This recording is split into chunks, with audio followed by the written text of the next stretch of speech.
Cell representation, cell को कैसे represent करेंगे अपन, ठीक है। तो रिप्रेजेंट करने का तरीका देखिए, सबसे पहले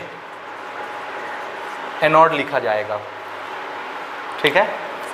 उसके बाद ये दो डंडे ऐसे लगेंगे, दो पैरेलल वर्टिकल लाइन ऐसे, ठीक है। उसके बाद कैथोड लिखा जाएगा, समझे ना, कैथोड, इधर एनोड इधर कैथोड। अब एक चीज बताइए, एनोड में कौन सा रिएक्शन होता है? इसका मतलब है यहाँ सबसे पहले कौन सा रिएक्शन लिखना है हमको? ऑक्सीडेशन। कैथोड में कौन सा रिएक्शन होता है? रिडक्शन। अब ये याद कर लीजिए, इस पार लिखना है ऑक्सीडेशन, फिर दो डंडा लगाना है, और इस पार रिडक्शन। और अब इसीलिए मैं झंडे गाड़ते आ रहा था, पहचान लीजिए ऑक्सीडेशन कैसे चेक होता है, रिडक्शन कैसे पता चलता है, समझे ना। तो अगर ऑक्सीडेशन लिखना है तो कैसे लिखेंगे? जिंक, कैसे लिखेंगे? जिंक से जिंक +2, ऑक्सीडेशन नंबर बढ़ा तो ऐसा होगा यहाँ, फिर ये दो डंडा। उसके बाद क्या लिखना है? रिडक्शन। रिडक्शन कैसे लिखेंगे? कॉपर 2+ से कॉपर। अगर ये नहीं आ रहा बुद्धि में तो छोड़ दो पढ़ाई, घर बैठो, समझ आ रहा है? नहीं तो नहीं बनेगा। क्वेश्चन में वो लिख के थोड़ी ना बोलेगा रिडक्शन है कि पोटेंशियल है, वो तो उल्टा गलत देगा और आपको सुधारने के लिए बोलेगा। वो बोलेगा भी नहीं कि सुधारो, वो आपको अपने IQ का यूज़ करके सुधारना पड़ेगा। ध्यान से सुनते चलिएगा। तो इस बार हमेशा क्या लिखना है? लेफ्ट में ऑक्सीडेशन, और इस बार क्या लिखना है? रिडक्शन। तो पहला पॉइंट ही हमारा ये बन गया, anode is always placed before cathode. या इसी चीज को आप क्या बोल सकते हैं? Oxidation reaction is placed before, या ऐसे बोल सकते हैं कि on left side oxidation reaction we write, on right side we write reduction reaction, ठीक है। जैसे आपको लिखना है, जो नोटेशन बनाना है, इसमें कोई वो नियम कानून तो है नहीं कि कोई प्रतिबंधता हो कि आपको यही लिखना है, ठीक है ना। तो पहली शर्त समझ में आई, क्या क्या है। दूसरी चीज देखिए, ये जो दो वर्टिकल लाइन आपको नजर आ रही है, ये है सॉल्ट ब्रिज, सॉल्ट ब्रिज का representation. This two vertical lines represents salt bridge, समझ आया। तो इस पार ऑक्सीडेशन, उस पार रिडक्शन, और दोनों को कनेक्ट करने वाली सॉल्ट ब्रिज। तो यहां मैं इसको लिख देता हूं, दिस इज सॉल्ट ब्रिज। समझे ना? समझे कि नहीं समझे? अच्छा, अब देखिए यहां और यहां दोनों जगह अगर ऑक्सीडेशन है तो अभी हमने आपको बताया कैसे लिखना है, जिंक +2 लिखना है। जिंक क्या चीज़ है? Solid state. और जिंक +2 क्या चीज़ है? Aqueous state. यानी एक सॉलिड फेस में है और एक लिक्विड फेस में है। तो याद रखिएगा, तीसरा नियम मैं बना रहा हूं, तीसरा नियम मैं बना रहा हूं, अगर कंपोनेंट डिफरेंट फेस में है, जैसे जिंक सॉलिड है और जिंक +2 एक्वस लिक्विड है, अगर कंपोनेंट डिफरेंट फेस में है, components in different face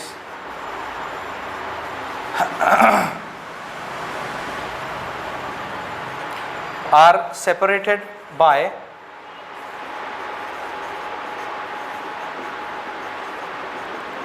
single vertical line. समझ रहे हैं? अलग अलग फेस के अगर कंपोनेंट हम लिख रहे हैं, चाहे यहां लिखें चाहे यहां लिखें, तो दोनों को बाइफरकेट करने के लिए क्या यूज करना है? Single vertical line.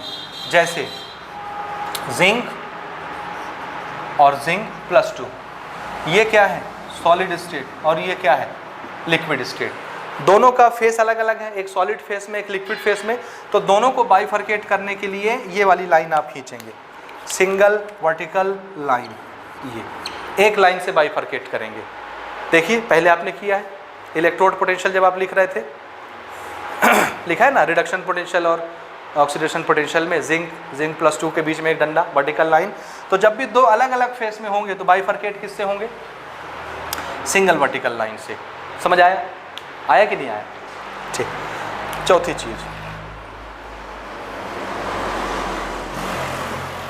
if components are in same phase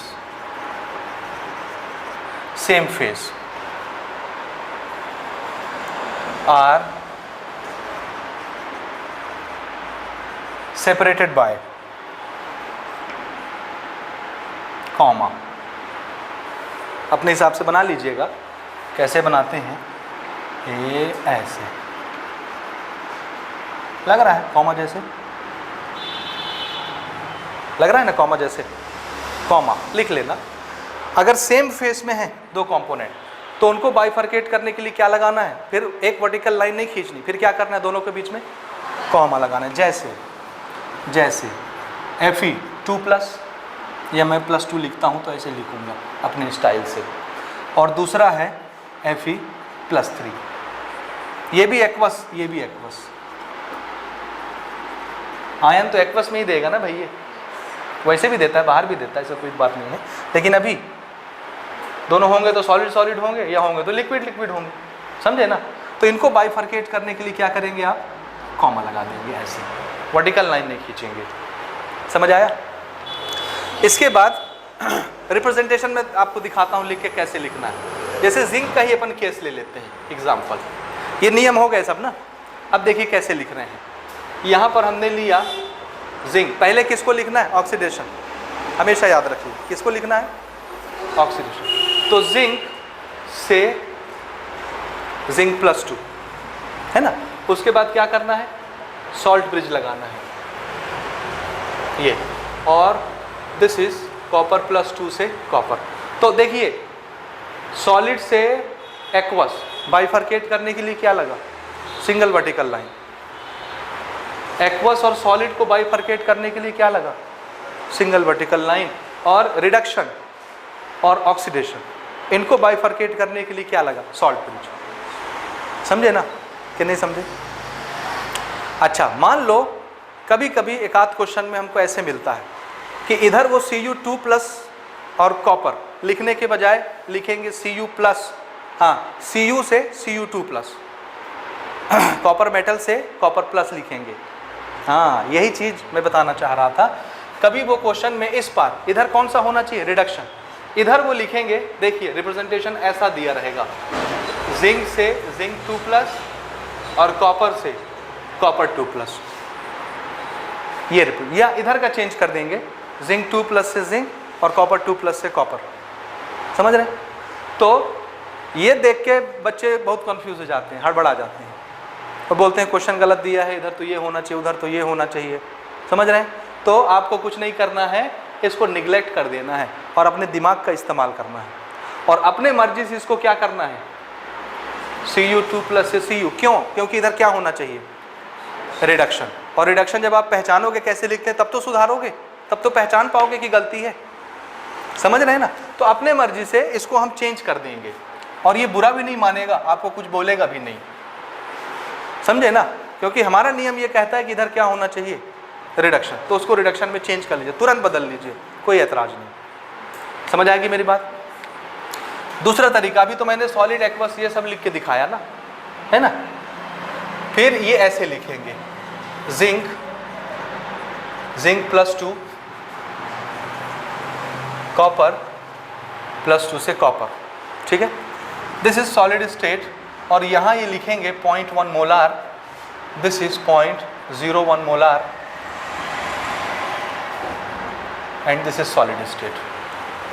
aqueous लिखने के बजाय वो हमको क्या देंगे, कॉन्सेंट्रेशन, और ज़्यादातर यही रहेगा, यही चलेगा, यही हर जगह मिलेगा आपको क्वेश्चंस में। 90% क्वेश्चन में यही मिलता है, कॉन्सेंट्रेशन देते हैं वो, क्या देते हैं। और याद रखिए कॉन्सेंट्रेशन किस में बनता है, सॉलिड स्टेट में कि लिक्विड स्टेट में। लिक्विड का ही तो, सॉल्यूशन का तो कॉन्सेंट्रेशन होता है। तो ये कुल मिला के क्या दिया है, एक्वस। और ये इसीलिए देते हैं ताकि इसको हम, इससे हम क्या निकाल लें, रिएक्शन कोशेंट। मिट गया क्या, मिट गया।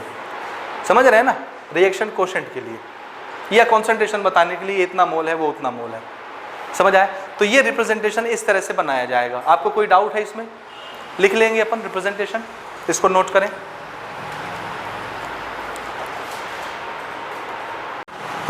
अगली चीज देखिए,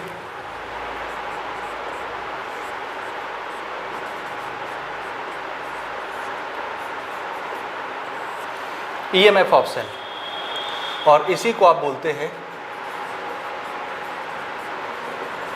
सेल पोटेंशियल या स्टैंडर्ड सेल पोटेंशियल, जिसको ई सेल हम लिख रहे थे, है ना, E cell oxidation potential plus reduction potential, उसी को क्या बोलते हैं, ईएमएफ ऑफ सेल। तो क्वेश्चन में आएगा ईएमएफ कैलकुलेट करिए सेल का, इसका मतलब वो क्या पूछ रहा है, सेल पोटेंशियल पूछ रहा है, समझ गए।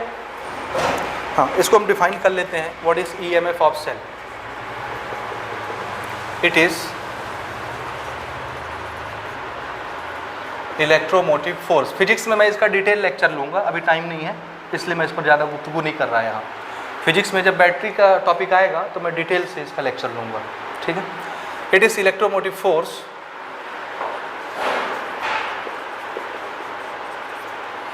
डेवलप्ड ड्यू टू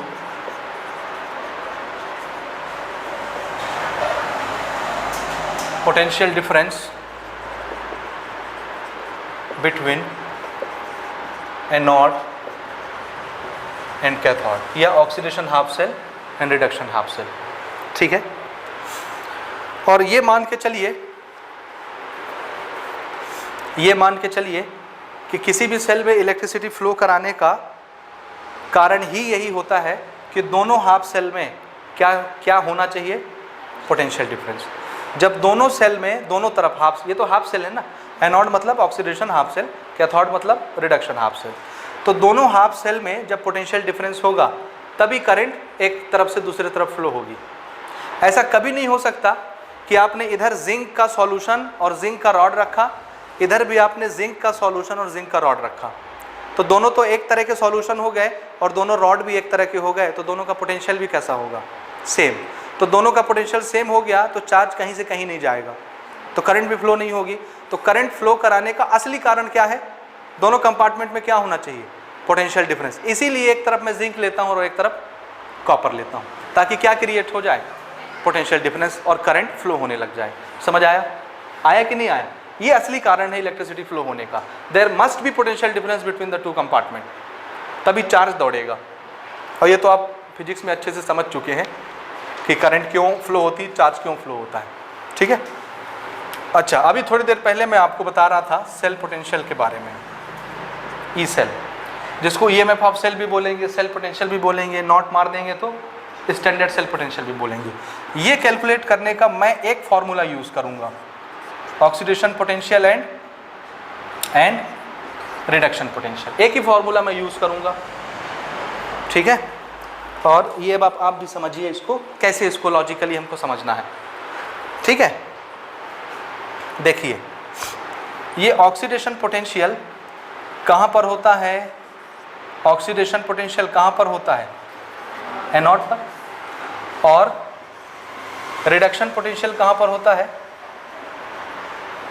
तो ऑक्सीडेशन पोटेंशियल एनोड का और रिडक्शन पोटेंशियल, क्योंकि कैथोड में रिडक्शन होगा तो रिडक्शन पोटेंशियल बनेगा रिडक्शन हाफ सेल में, और ऑक्सीडेशन हाफ सेल यानी एनोड की तरफ क्या होता है, ऑक्सीडेशन पोटेंशियल। समझ आया? ये इन दोनों का सम क्या कहलाता है, ईएमएफ ऑफ द सेल और सेल पोटेंशियल कहलाता है। ये चीज़ समझ में आया? अब एक छोटी सी चीज़ समझिए, हमने एक रिएक्शन एग्जाम्पल के तौर पर कंक्लूड किया, जैसे ए ने क्या किया, ए प्लस आयन बनाया, ए से A2+ आयन बना, तो इसने कितने इलेक्ट्रॉन लूज किए, 2 इलेक्ट्रॉन लूज किए, तो ये कौन सा रिएक्शन हुआ, हाँ कंफ्यूज नहीं होना बच्चों, कौन सा हुआ, लॉस ऑफ इलेक्ट्रॉन है तो ऑक्सीडेशन। तो इसका पोटेंशियल आप कैसे लिखेंगे, ई ए से A2+, है ना, और इसकी कुछ ना कुछ वैल्यू आएगी, कुछ ना कुछ आएगा, कुछ ना कुछ वैल्यू, पॉजिटिव नेगेटिव कुछ भी आएगा। अरे भैया, वोल्टेज का कुछ ना कुछ वैल्यू आता है ना, 3 volt, 4 volt, 10 volt, 12 volt, 9 volt होता है ना, तो इसका कुछ ना कुछ पोटेंशियल की वैल्यू आएगी। अब मैंने क्या किया, इस रिएक्शन को उल्टा किया, उल्टा लिखा, मतलब अब A2+ 2 इलेक्ट्रॉन लेकर के क्या बनाएगा, ये था मेरा सॉलिड और ये था एक्वस, और ये एक्वस से क्या बन रहा है, सॉलिड।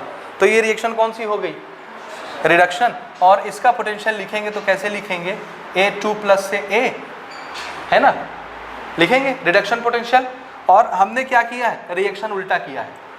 तो थर्मोडायनेमिक्स के हिसाब से जब किसी रिएक्शन को उल्टा किया जाता है तो उसमें माइनस साइन आ जाता है, अकॉर्डिंग टू थर्मोडायनेमिक्स। ये पढ़ा आपने, रिएक्शन जब उल्टा होता है तो अगर फॉरवर्ड डायरेक्शन ये है, उसी को बैकवर्ड डायरेक्शन में लिखेंगे तो क्या हो जाएगा, माइनस साइन पुट कर देंगे। वैल्यू बदलेगी क्या, नहीं बदलेगी, साइन चेंज हो जाता है सिर्फ। प्लस साइन एक तरफ को दिखाता है, माइनस साइन दूसरी तरफ को दिखाता है। समझ रहे मेरी बात? तो अगर ये रिएक्शन ऐसा चल रहा है तो ऑक्सीडेशन है, और ये ऐसे चलने लग जाए तो रिडक्शन। तो डायरेक्शन खाली चेंज हो रही है, इसलिए अगर इसको पॉजिटिव बोल रहा हूँ तो ये कौन सा हो जाएगा, नेगेटिव। अगर मैं इसको नेगेटिव बोलूँगा तो ये कौन सा हो जाएगा, पॉजिटिव। तो खाली साइन चेंज होता है, समझे ना। अब एक बात ध्यान से देखिए इधर, ये कौन सा रिएक्शन था, तो इसको अपन क्या बोलेंगे, ऑक्सीडेशन पोटेंशियल। और ये कौन सा रिएक्शन है, रिडक्शन पोटेंशियल। और इसको देख करके हमको एक रिलेशन समझ में आ रहा है, और वो रिलेशन क्या है कि ऑक्सीडेशन पोटेंशियल रिडक्शन पोटेंशियल के बराबर होता है। सिर्फ क्या करना है, माइनस साइन पुट कर देना है एक इलेक्ट्रोड के लिए। अगर एनोड का है तो एनोड के लिए, कैथोड का है तो कैथोड के लिए। ठीक है, ये हमको एक रिलेशन यहाँ से समझ में आ गई, ठीक है ना। और अगर मैं इसको स्टैंडर्ड ले लेता तो इसको क्या लिखता, SOP is equal to minus SRP। समझ रहे हैं, स्टैंडर्ड में मीनिंग समझ आया। हाँ, अब देखिए सेल पोटेंशियल। हमने यहाँ नियम बनाया सेल पोटेंशियल निकालने के लिए, ऑक्सीडेशन पोटेंशियल एट एनोड और रिडक्शन पोटेंशियल एट कैथोड। ये नीचे लिखिएगा, बराबर बराबर मत लिखिएगा सब्सक्रिप्ट में, ठीक है। ये बेसिक फार्मूला है और पहला फार्मूला है, मेरा पसंदीदा है, मैं इसी को यूज़ करूँगा पूरे चैप्टर में। हालांकि NCERT में एक दूसरा मेथड यूज़ किया गया है, तो मैं उससे नहीं चल रहा, मैं इससे चल रहा हूँ, मैं उसी से चल रहा हूँ। ऐसा नहीं है NCERT के खिलाफ जाऊँगा ना, उसी से चलूँगा, लेकिन मेरा तरीका दूसरा होगा। थोड़ा सा ध्यान से देखिएगा, ठीक है। अभी अभी हमने समझा कि ऑक्सीडेशन पोटेंशियल को हम क्या लिख सकते हैं, माइनस RP, और RP को क्या लिख सकते हैं, माइनस OP।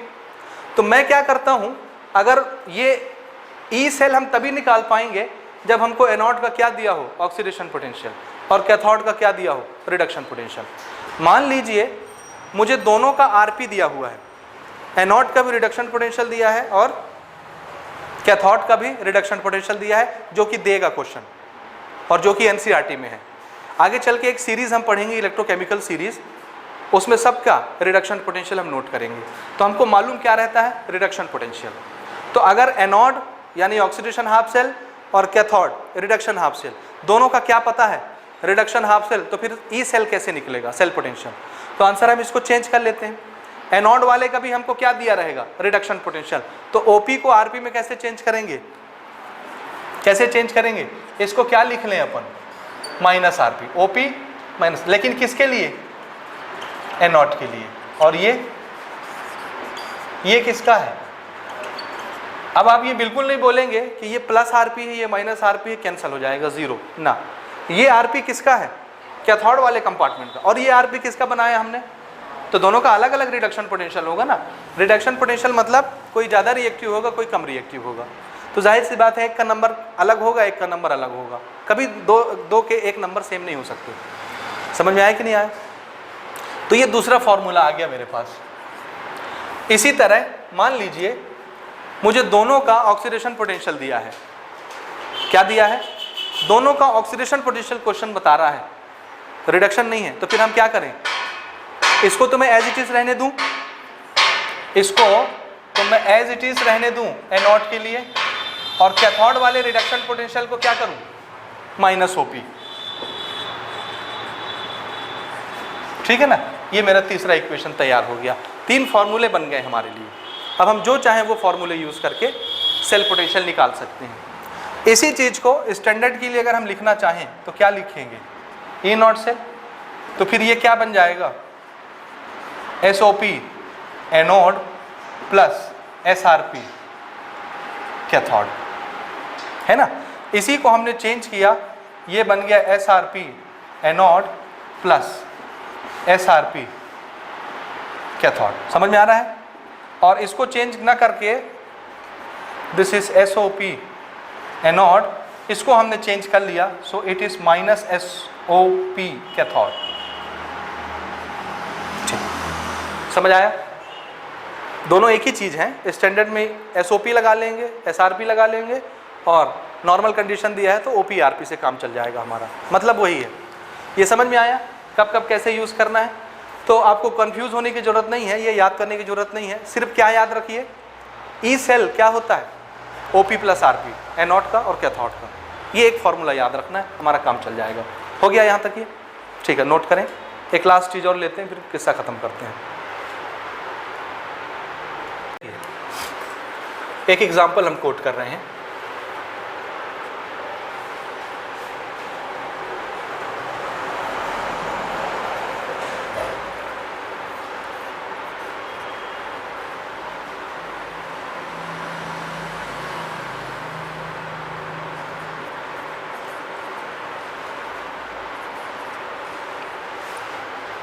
ठीक है, रिप्रेजेंटेशन अगर मैं इसको B से B+2 लिखता तो, अगर ये B से B+2 लिखा होता तो आप अपने नॉलेज का यूज़ करके तुरंत चेंज कर लेते, क्योंकि इधर क्या होना है, रिडक्शन। और अगर मैं इसको A+3 से A लिखता तो चेंज, क्योंकि यहाँ ऑक्सीडेशन होना है, चेंज कर लेते। ठीक है। दूसरी चीज़ यहाँ पर हमको गिवन है स्टैंडर्ड सेल पोटेंशियल,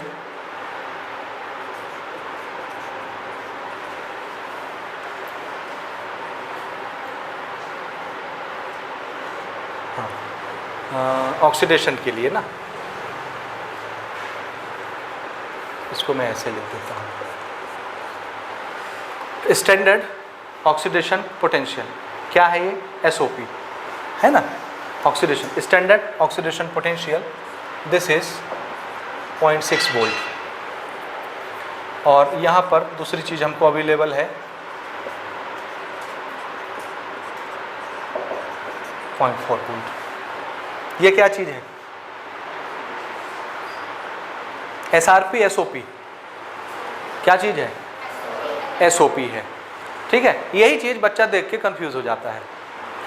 डेटा आपको कभी नहीं देखना, क्या नहीं करना, ये डेटा देख के आप कंफ्यूज हो जाएंगे, मत देखिए, जाने दीजिए, बाद में देखेंगे।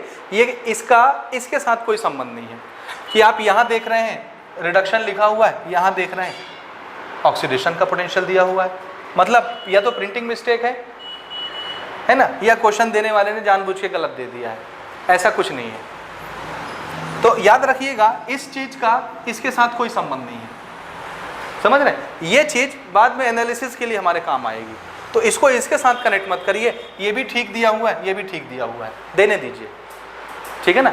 अब इसमें पहली चीज़ हमसे पूछी जाएगी, पहला question, what is net cell reaction. Net cell reaction का मतलब वो क्या पूछना चाह रहा है हमसे, कौन सा रिएक्शन, नेट सेल रिएक्शन मतलब कौन सा रिएक्शन पूछना चाह रहा है, रिडॉक्स रिएक्शन पूछना चाह रहा है। तो अब रिडॉक्स रिएक्शन कैसे लिखोगे, बहुत आसान है। सबसे पहले इसको एनालिसिस करिए, यहाँ क्या होगा, ऑक्सीडेशन, यहाँ क्या होगा, तो रिडॉक्स कैसे बनाएंगे, oxidation reaction plus reduction reaction, समझ गए। तो पहले हम इसको एनालिसिस करते हैं एट एनोड। एनोड पर ऑक्सीडेशन होता है, हमको पता है कैसे होगा, देखिए क्या लिखेंगे, ऑक्सीडेशन कैसे होता है, A से A+3, तो कितने इलेक्ट्रॉन गए, कितने गए, 3 गए। अच्छा, इसका अगर मैं पोटेंशियल लिखना चाहूँ तो कैसे लिखूंगा, यहाँ नहीं झांकना, ये यहाँ देख करके आप कैसे पोटेंशियल लिखते हैं, स्टैंडर्ड पोटेंशियल A से A+3 ऐसे लिखते हैं ना, A से A+3। ये क्या चीज़ हो गया, SOP, स्टैंडर्ड ऑक्सीडेशन पोटेंशियल। क्या देख के लिखा, रिएक्शन देख के लिखा। अब जब ये आप लिख लें तब आप यहाँ झांकिए, क्या इसकी वैल्यू दी हुई है कि नहीं दी हुई है, दी है ना, कितना, 0.6 वोल्ट। ये क्या चीज़ है, SOP, दिया है कि नहीं दिया, बोलिए, ठीक है। दूसरा हम आते हैं एट कैथोड। कैथोड पे क्या होना है, रिडक्शन।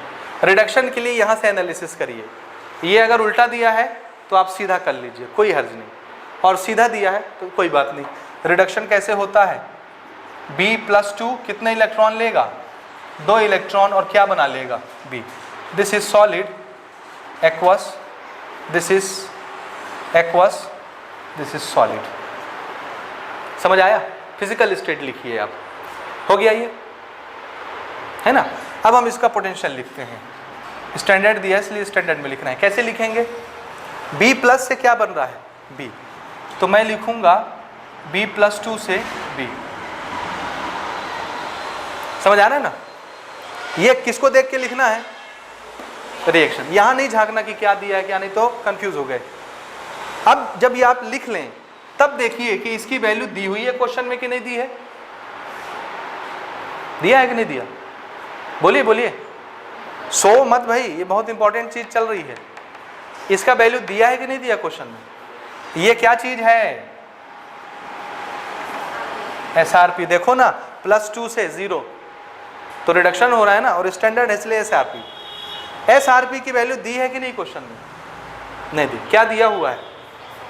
B से B+2 ऑक्सीडेशन SOP, और हमको क्या चाहिए? SRP। तो SRP से SOP बनाना है, कैसे बनाएंगे? माइनस लगा, अभी आपने पढ़ा थोड़ी देर पहले कैसे करना है। SRP, ये SOP है मेरे पास, इसको SRP बनाना है, क्या करना पड़ेगा? माइनस लगा दें, तो ये है 0.4, तो SRP की वैल्यू कितनी होगी? -0.4। कोई डाउट नहीं। अब मेरा फॉर्मूला ई सेल निकालने का क्या है? बोलिए। एक है SOP और दूसरा है SRP। ये है एनोड वाला और ये है कैथोड वाला। यही बेसिक फॉर्मूला बनाया था ना, SOP प्लस SRP या OP plus RP normal condition में, यही है ना। कंफ्यूज बिल्कुल नहीं होना है। ये कहाँ से निकला? रिएक्शन लिखिए, इसको लिखिए रिएक्शन देख के। अब डाटा यहाँ से एनालिसिस करेंगे आप। ये पहले से देख के हड़बड़ा नहीं जाना है, यहीं सुधारने नहीं बैठ जाना, नहीं तो ले लोगे कांदा। समझ गए ना? ये बनाइए, ये लिखिए, उसके बाद जब डाटा चाहिए तो यहाँ झांकिए। अगर आपके मुताबिक मिल रहा है कोट करिए, नहीं मिल रहा है तो माइनस वाला तरीका जानते हैं, पलट लीजिए। समझ गए मेरी बात? अब कौन सा रिडक्शन, कौन सा कैथोड पर, कौन सा एनोड पर, वो तो यहाँ से पता चल जाएगा। इधर रिडक्शन लिखना है, इधर ऑक्सीडेशन लिखना है, तो यहाँ से तो पता चल जाएगा कौन किधर के हैं, तो अपन ले लेंगे। समझ आया? अब ई सेल डायरेक्ट हमको निकालना है। SOP कितना? 0.6 और SRP ऐड करना है 0.4, कितना आ गया?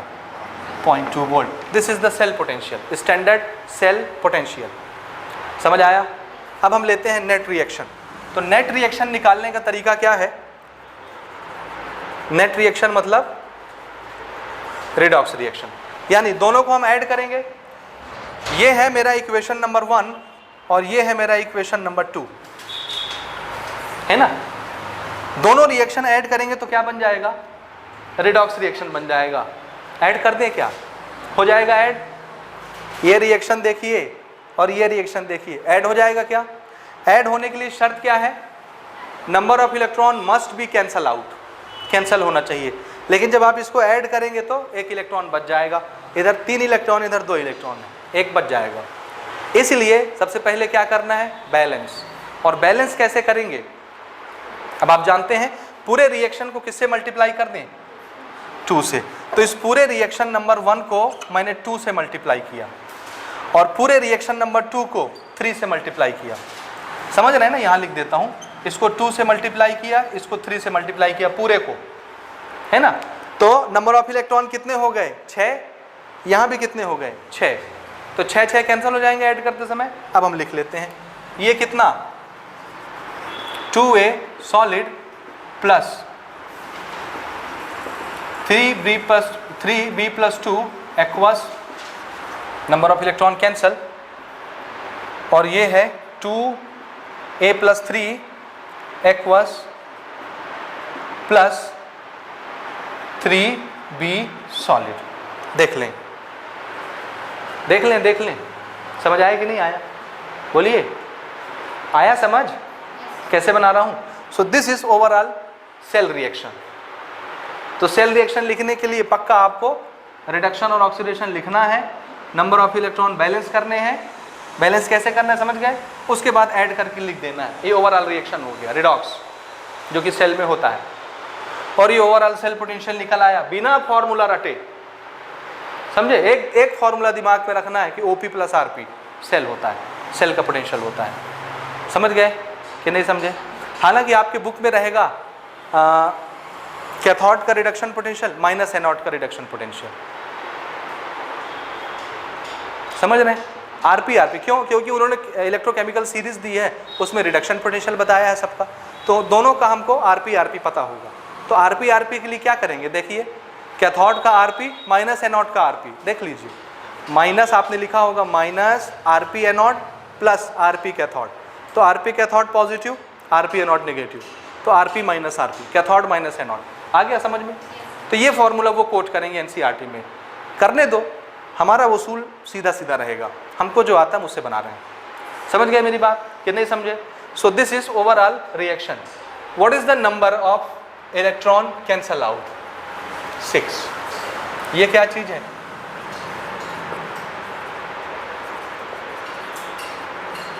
Number of electron cancel out, n, है ना? समझे ना? और अगर मुझे Q निकालने बोला जाता तो मैं क्या करता, किसका किसका रेशियो लेता? तो फिर आप नेट रिएक्शन देखेंगे, सॉलिड को तो कैंसिल कर देंगे, किसको लेंगे? कॉन्सेंट्रेशन ऑफ A+3 याद आया? एक्टिव मास कैसे लिखते थे? ये कहाँ चला जाता था? पावर में, डिवाइडेड बाय B+2 अब अगर इनका कॉन्सेंट्रेशन मुझे पता हो, क्वेश्चन में वो बता दें कितना कितना मोल है, इसका कितना मोल है, इसका कितना मोल है, तो हम क्या निकाल लेंगे? Reaction quotient. समझ आया कि नहीं आया? आया ना? So this is all about electrochemical cell. मजा आया? नोट करें और इसको पढ़ के आएं, फिर अपन क्वेश्चंस प्रैक्टिस करेंगे इसके बाद अगली क्लास में। नोट और इंक्लूड कर लीजिए, हम लोग सॉल्ट ब्रिज पढ़ रहे थे ना, सॉल्ट ब्रिज में हमने इलेक्ट्रोलाइट क्या लिया था?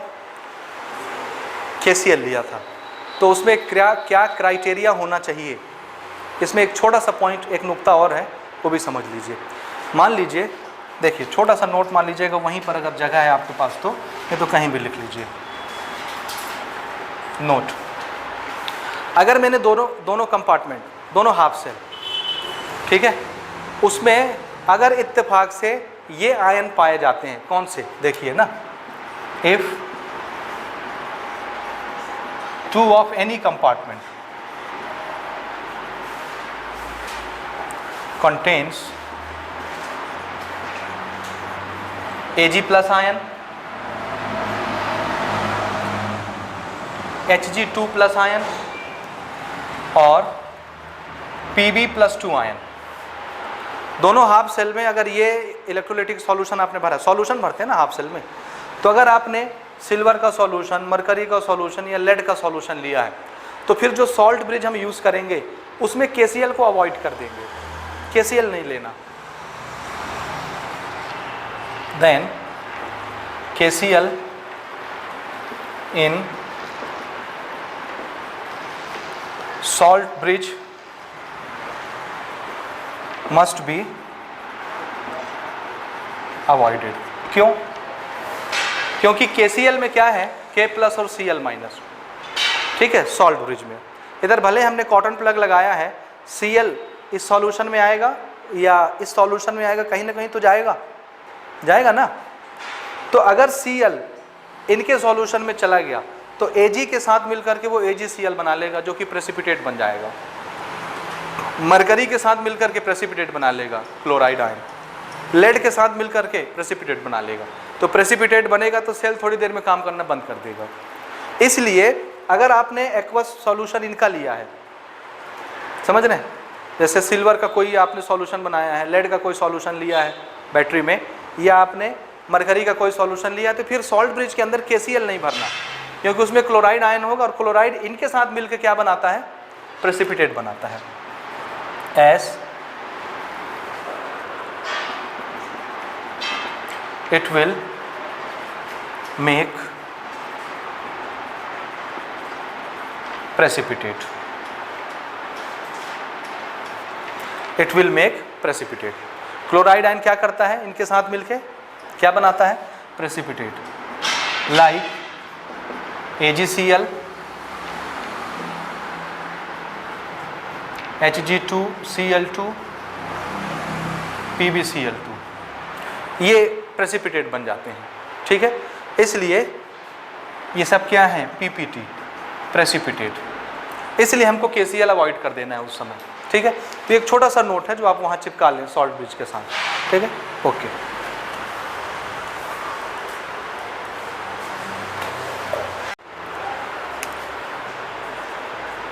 Calculate the EMF of a cell. क्या कैलकुलेट करना हमको, EMF of a cell which is represented as this. ये कौन सा रिएक्शन लिखा हुआ है,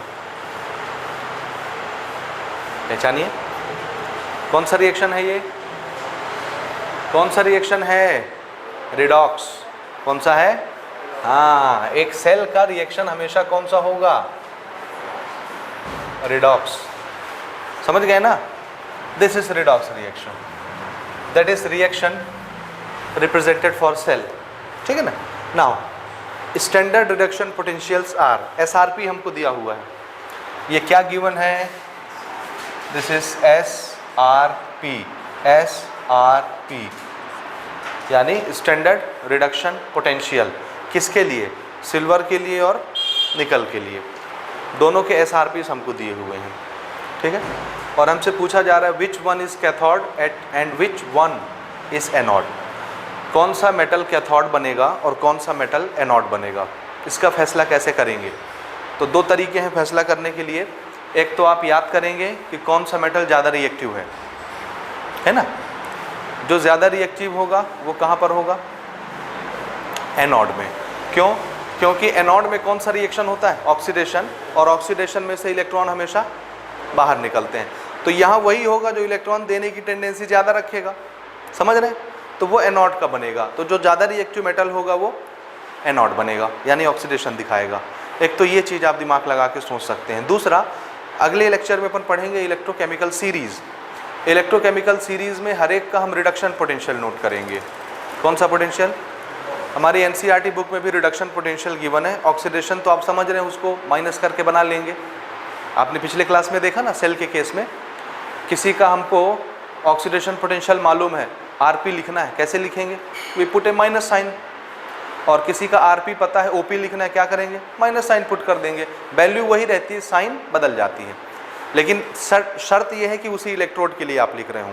एनोड है तो एनोड के लिए ही आप कर सकते हैं, और कैथोड है तो कैथोड के लिए आप कर सकते हैं। ऐसा नहीं कि एनोड को कैथोड में चेंज कर दिए, एनोड के SOP को आपने कैथोड के SOP में चेंज कर लिया या SRP में चेंज कर लिया, नहीं। एनोड का SOP एनोड के ही SRP में चेंज होगा माइनस साइन लगाने से, और कैथोड का SOP माइनस साइन लगाने से कैथोड के SRP में चेंज हो जाएगा। ये समझ में आया, ठीक है। तो एक तो मैंने आपको बताया कि कौन ज़्यादा रिएक्टिव है, कौन कम रिएक्टिव है, ये दिमाग लगा के आपको सोच लेना है, क्योंकि इलेक्ट्रॉन हमेशा ज़्यादा रिएक्टिव से कम रिएक्टिव की तरफ जाएंगे। तो जो मेटल ज़्यादा रिएक्टिव होगा वो ऑक्सीडेशन दिखाएगा, तो एनोड बनेगा। जो कम रिएक्टिव होगा वो रिडक्शन दिखाएगा और कैथोड बनेगा। पहला चीज़ ये। दूसरा, मैं ये बोल रहा था कि हम लोग जब इलेक्ट्रोकेमिकल सीरीज़ पढ़ेंगे तो उसमें रिडक्शन पोटेंशियल्स नोट करेंगे सबके, स्टैंडर्ड रिडक्शन पोटेंशियल। कुछ माइनस में आएंगे, कुछ प्लस में आएंगे, आने दीजिए। उसमें एक मूल मंत्र ये है कि जिसके रिडक्शन पोटेंशियल की वैल्यू छोटी होगी, क्या, जिसका SRP या RP, SRP RP तो एक ही चीज़ है, सिर्फ हम क्या करते हैं, कंडीशन मेंटेन कर लेते हैं, है ना। तो वो स्टैंडर्ड बन जाता है, स्टैंडर्ड कंडीशन मेंटेन करने से वैल्यू वही रहेगी। तो जिसका रिडक्शन पोटेंशियल छोटा होगा वो ज़्यादा रिएक्टिव होगा, समझे। तो आप सिंपल ये नंबर देख करके पहचान जाएंगे कौन ज़्यादा रिएक्टिव है, यानी कौन ऑक्सीडेशन दिखाएगा, कौन रिडक्शन दिखाएगा, यानी कौन एनोड पे होने वाला है और कौन कैथोड पे। तो जिसके RP या SRP की वैल्यू छोटी होती है वो ज़्यादा रिएक्टिव होता है। क्या होता है, ज़्यादा रिएक्टिव, यानी इलेक्ट्रॉन देने की टेंडेंसी उसकी ज़्यादा होती है। तो वो कहाँ होगा, एनोड पे होगा, ऑक्सीडेशन दिखाने के लिए। तो सिंपल आप ये नंबर अगर दिया है तो इसको देख के पहचान जाएंगे कौन बड़ा है, ये कौन छोटा है। ये तो जिसका नंबर छोटा है, SRP या RP, SRP लिखाओ या RP लिखाओ, रिडक्शन पोटेंशियल। जिसका RP या SRP छोटा होता है वो ज़्यादा रिएक्टिव होता है। समझ में आ रही बात, अगली क्लास में इसको डिटेल से देखेंगे। तो अगर इसका नंबर छोटा है तो ये क्या हो गया, ज़्यादा रिएक्टिव हो गया। तो इसका ऑक्सीडेशन होना है कि रिडक्शन होना है, बोलिए, ऑक्सीडेशन। तो ये क्या बनेगा, एनोड पे। तो एनोड पे कौन आ जाएगा, निकल का रॉड, निकल का रॉड। और कैथोड पे कौन होगा, सिल्वर का रॉड। बात समझ में आया कि नहीं आया? आया ना। अब हम इसको कंक्लूड करते हैं। देखिए एट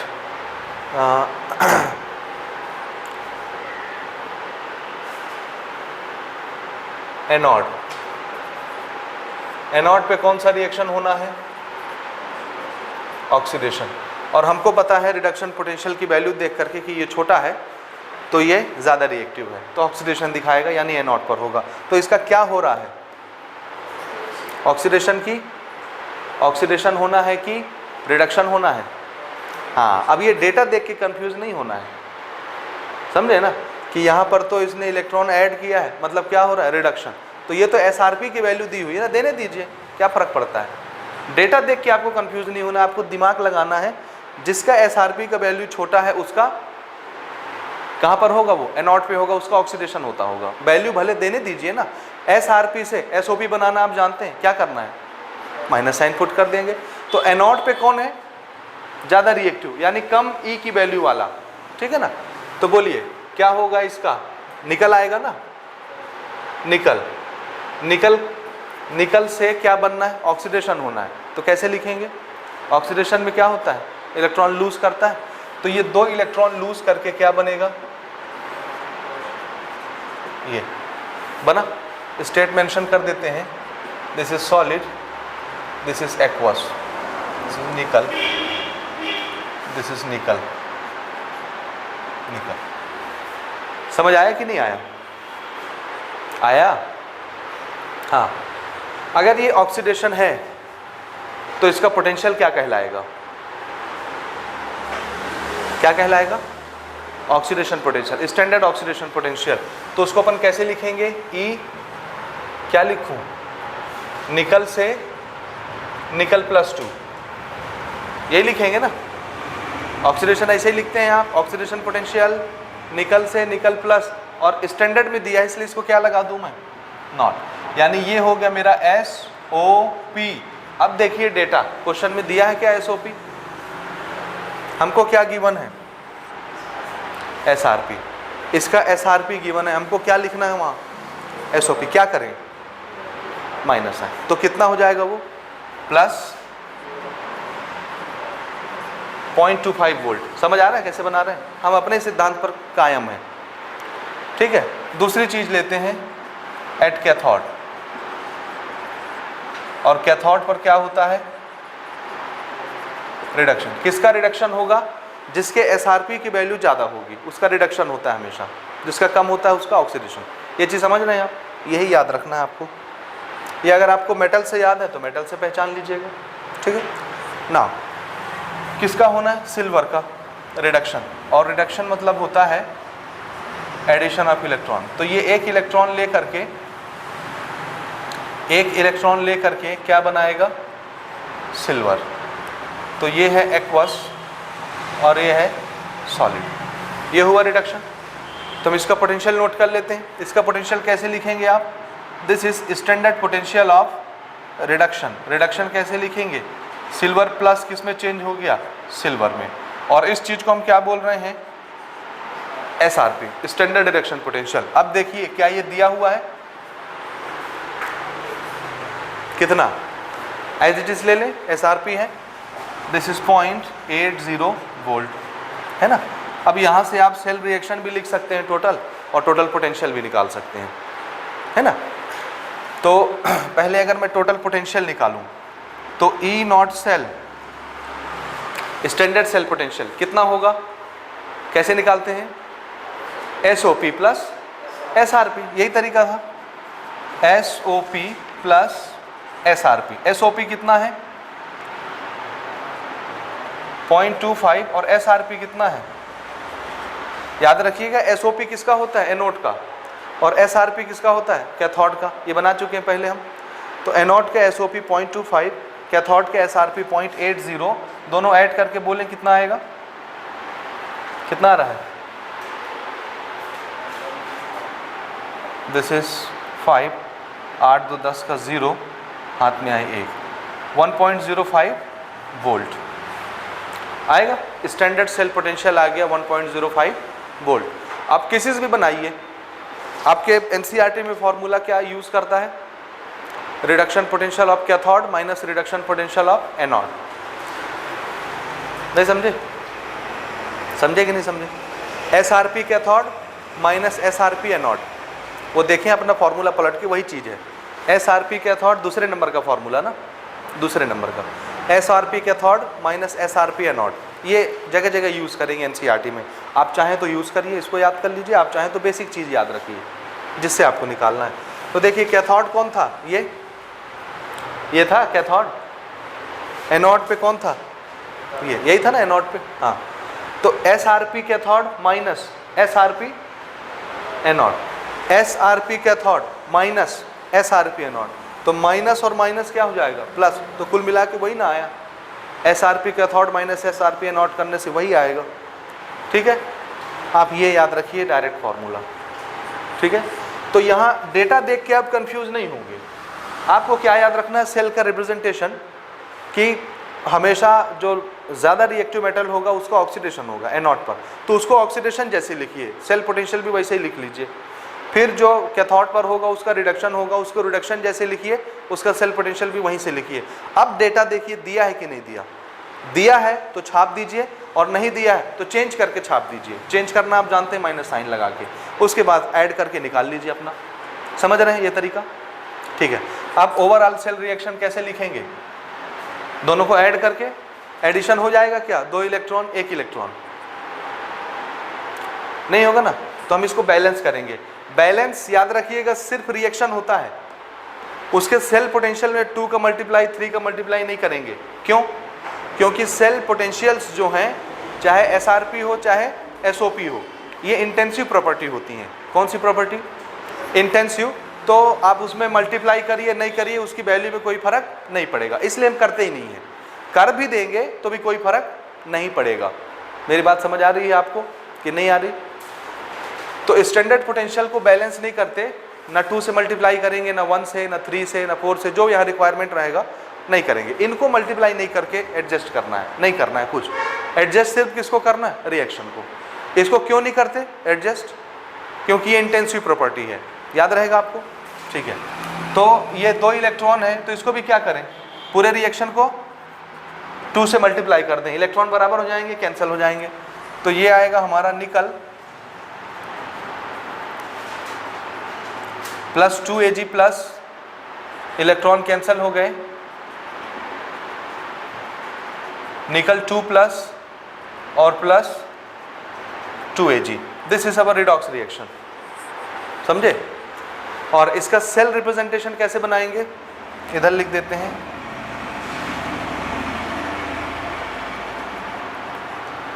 रिप्रेजेंट कैसे करेंगे सेल रिप्रेजेंटेशन? तो आपको पता है पहले क्या लिखना है? एनोड, फिर क्या लिखना है? कैथोड, और बीच में सॉल्ट ब्रिज, है ना। एनोड मतलब ऑक्सीडेशन। ऑक्सीडेशन किसका हुआ? निकल का हुआ। तो पहले हम क्या लिखेंगे? निकल से निकल प्लस 2। समझ रहे हैं? आप चाहें तो फिजिकल स्टेट भी यहाँ मेंशन कर सकते हैं। फिर सॉल्ट ब्रिज, उसके बाद क्या लिखना है? रिडक्शन। रिडक्शन यानी Ag प्लस से Ag सॉलिड। आप बेशक चाहें तो यहाँ 2 भी लगा सकते हैं। ये रिप्रेजेंटेशन हो गया। समझ रहे हैं ना कि नहीं समझ रहे? अब यहाँ ये देख करके मैं रिप्रेजेंटेशन नहीं बना रहा कि इसको देख करके बना रहा हूँ। इसको देख के बनाता तो ये देखिए Ni2 प्लस से वो Ni बन रहा है ना। हमने अपने नॉलेज का यूज़ किया और इसको बनाया। इधर हमेशा ऑक्सीडेशन लिखना, इधर हमेशा रिडक्शन लिखना है। समझ आ रहा तरीका? तो ऐसे बनाएंगे इसको। हो गया भाई? ठीक है, नोट कर लें ये।